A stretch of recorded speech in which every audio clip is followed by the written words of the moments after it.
नमस्कार, जय महाराष्ट्र. सध्या महाराष्ट्रामध्ये अशा काही गोष्टी अशा घटना घडत आहेत ज्याच्यावरती आपण विश्वास ठेवू शकत नाही.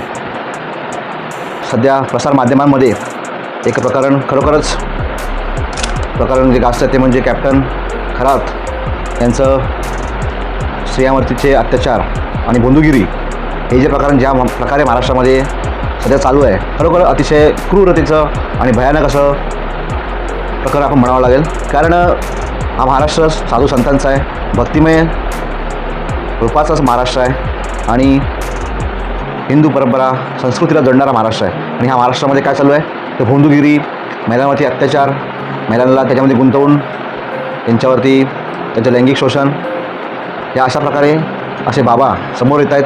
खरोखरच हे कुठंतरी अतिशय नीचपणाचा कळस ह्यासारखी प्रकरणं ही आहेत.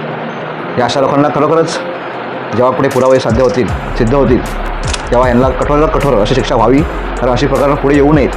कारण महाराष्ट्राने कायमच देशाला, जगाला कायमच एक वेगळा संदेश दिलेला आहे, एक आदर्शयुक्त असा संदेश दिलेला आहे. पण आजच्या घडीला ही अशी लोकं येऊन हिंदू देवतांचा वापर करून, बंधुगिरी करून लोकांना आपल्या बोलण्यामध्ये गुंतवून आपला फायदा करून घेतं. खरोखरच नीच म्हणावं लागेल. आणि अशा लोकांना महाराष्ट्रामध्ये नाही तर पूर्ण जगामध्ये कधी थाळा करू नये अशी ही वृत्ती आहे. आणि त्यांच्यासोबतच काही राजकारणी लोकंसुद्धा त्याला जोडलेले आहेत. आता हे प्रकरण कुठपर्यंत जातं हे पाहणं तेवढंच उत्सुकदायी ठरणार आहे. कारण सध्या रोज एक ना एक कुठेतरी जरी राजकारणाचा फोटो म्हणा किंवा त्याचा संबंध असणारे व्हिडिओज म्हणा समोर येत आहेत. त्यामुळं एक नागरिकांनी पण जपून राहावं आणि ह्या गोष्टींना आळा घालणं खूप गरजेचं आहे. राज्य सरकारने, महाराष्ट्र सरकारने याच्यावरती ठोस पावलं उचलली पाहिजेत आणि अशी प्रकरणं पुन्हा होऊ नयेत. स्त्रियांचं लैंगिक शोषण अशा प्रकारे जर होत असेल तर खरोखरच असा महाराष्ट्र आपला आहे का? जगाला हेवा वाढणारा महाराष्ट्र कुठे? आणि या प्रकारची प्रकरणं समोर येत आहेत ही पाहता हा आपला महाराष्ट्र कुठे?